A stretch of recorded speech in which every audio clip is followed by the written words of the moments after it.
Let's talk about The Guardian, OK? The Guardian, who this morning don't see fit to carry any news whatsoever on the Afghan killer, the man who came here pretending to be a child when he wasn't a child, who went into a school, terrorised the girls, terrorised the boys, terrorised the people of Bournemouth, took a knife out and threatened people with them, was seen headbutting people in the street, ended up murdering a young man who wanted to be a Royal Marine. No mention of that in The Guardian. They've got plenty of room for other stories, you know, absolutely no problem. Front pages are filled with Berlin agreeing to send tanks to Ukraine, Asian Star's Best Actress nomination, a first for the Oscars, levelling up schemes at risk from rising costs, and a story about Joe Biden renewing calls for assault weapons, but nothing at all to do with the streets of this country and how unsafe they are, thanks to the importation of a load of killers who have come here faking their ID and pretending to be somebody they're not. But The Guardian, I'm sorry to have to tell you, has been accused of racism.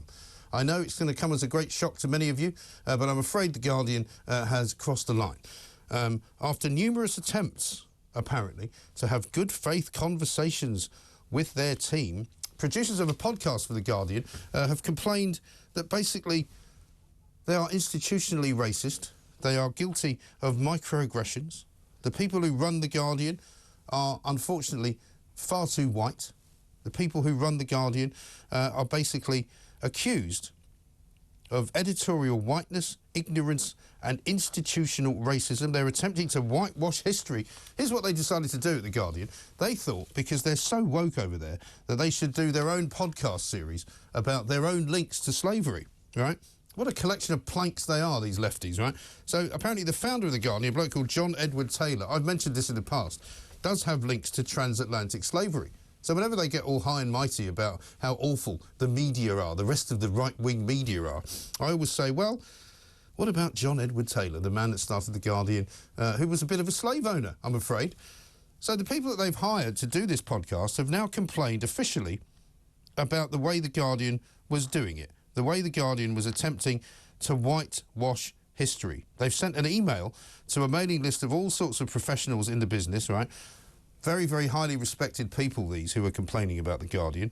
And here's what they said about The Guardian editors. The podcast was mismanaged by a team of Guardian editors, which included some senior black journalists who were trying to produce this podcast, right? We were routinely undermined, unsupported and deeply frustrated by the absence of journalistic rigour and critical attention to history from a global news organisation. A key issue was the lack of any serious desire from The Guardian to face and interrogate its own historic role. I'm afraid the producer said that they experienced microaggressions, colorism, bullying, passive-aggressive and obstructing management styles. From The Guardian? The people who protect the wokeists? What is going on? Incredible. We had hoped to make a series to contribute towards shifting discourse away from the kinds of reductive conversations about race and capitalism.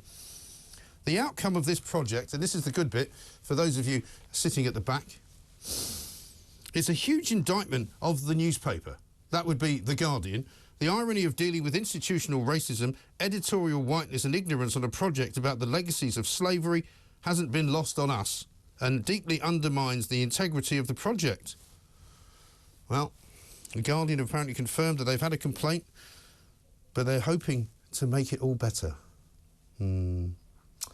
Oh dear, oh dear, oh dear. The Guardian, a racist organisation. Who knew?